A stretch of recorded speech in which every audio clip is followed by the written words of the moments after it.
اعوذ باللہ من الشیطان الرجیم بسم اللہ الرحمن الرحیم یا ایہا الذین آمنوا باللہ ورسولہ صدق اللہ العظیم وصدق رسولہ النبی الکریم ان اللہ وملائکتہ یصلون علی النبی یا ایہا الذین آمنوا صلوا علیہ وسلموا تسلیما اللہم صلی علی سیدنا و مولانا محمد معدن الجود والکرم وآلہ وصحبہ وبارک وسلم۔ تمام تعریفیں اللہ تبارک و تعالیٰ کے لیے، ہر قسم کے درود و سلام نبی رحمت سید عالم صلی اللہ علیہ وسلم کی ذات والا صفات کے لیے حمد و صلوات کے بعد، عزیز دوستو، اسلام ایک نظریے کا نام ہے، ایک سوچ کا نام ہے۔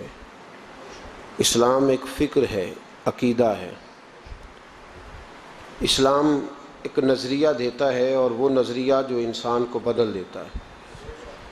انسان کی زندگی میں عمل سے زیادہ اس کی سوچ کا دار و مدار ہوتا ہے۔ اسی سوچ اور فکر کا دوسرا نام عقیدہ ہے۔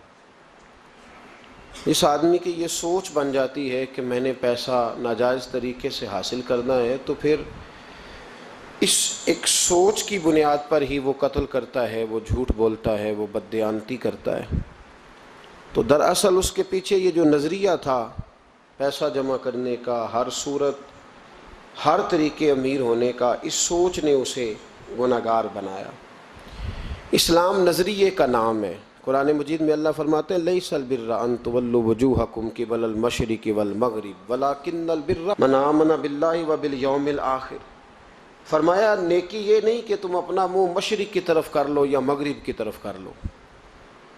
رخ بدلنے کا نام نیکی نہیں، ولکن البر من آمن باللہ، بلکہ نیکی تو یہ ہے کہ تم صحیح طریقے سے اپنے رب پر ایمان لاؤ، ایماندار بنو۔ نیکی ایماندار ہونا ہے، رخ بدلنے کا نام نیکی تھوڑی ہے۔ ہمارے ہاں سوچوں کا جو زاویہ نظر ہے، اگر میں ایک جملے میں بات سمیٹنا چاہوں تو یوں کہوں گا کہ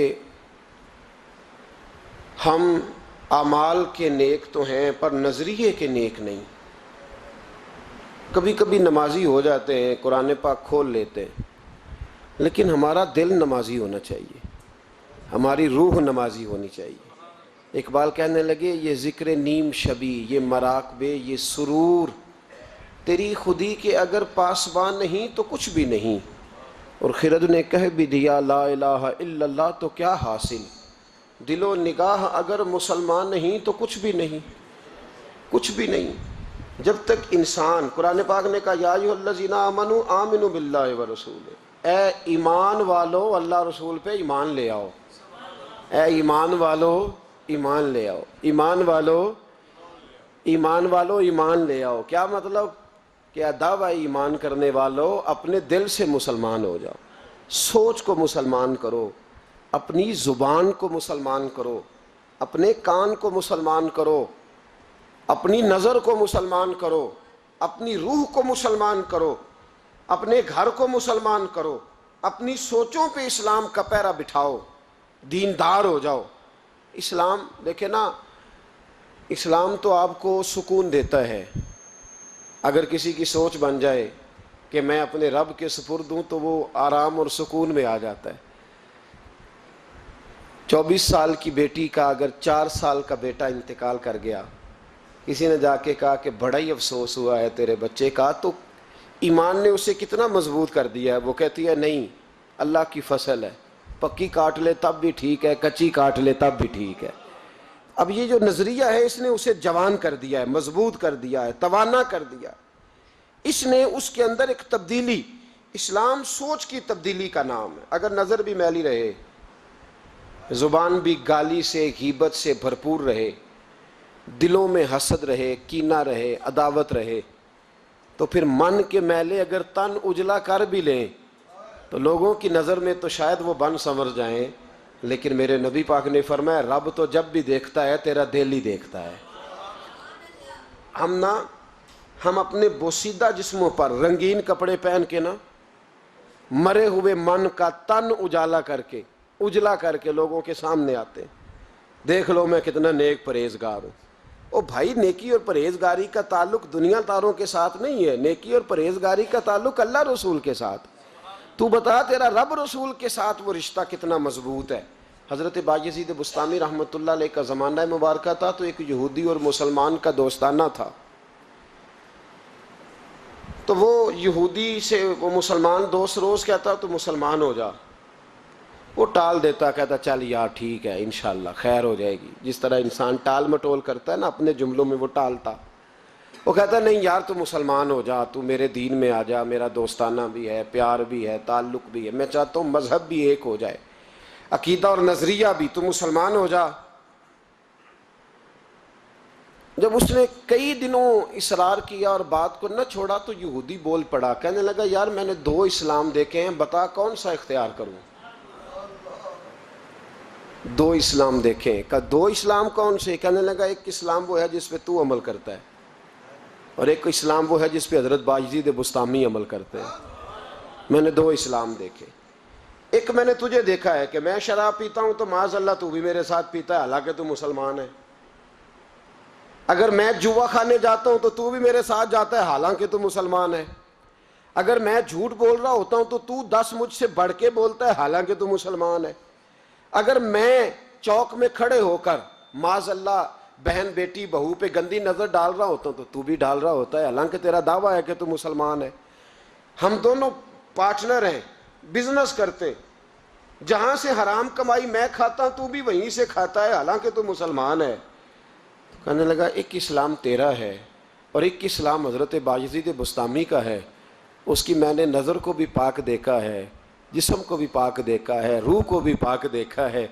مسلمان جائیں تو ان کو بھی اس کے پاس سکون ملتا ہے، بے ایمان چلے جائیں تو اللہ دولت ایمان عطا فرما دیتا ہے۔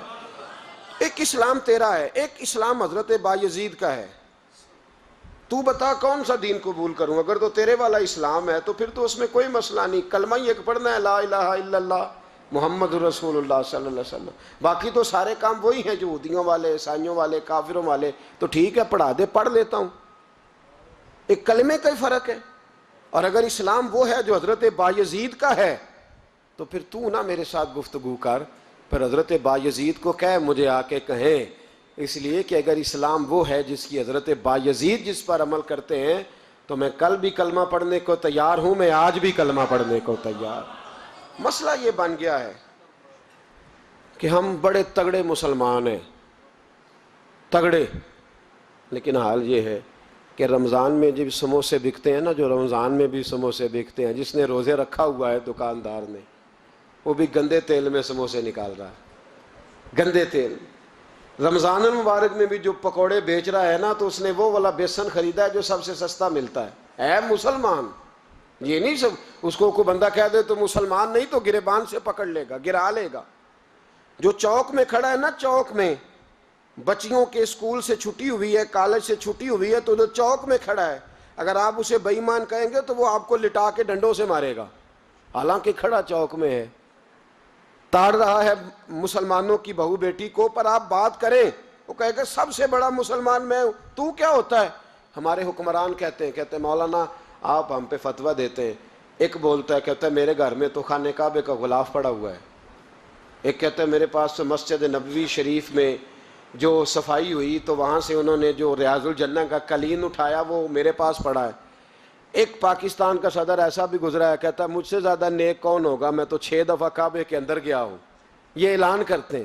او خدا کے بندے، کعبے کا غلاف پاس ہونا اگر ایمان کی علامت ہوتی تو کعبہ تو سارے کا سارا ابو جال کے پاس تھا۔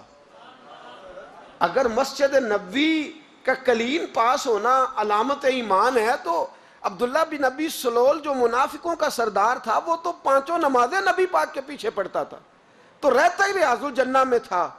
اور اگر خانہ کعبہ کے اندر جانا ایمان کی علامت ہے تو 360 بت تو بڑا زمانہ رہے ہی اندر ہیں، باہر آئے ہی نہیں۔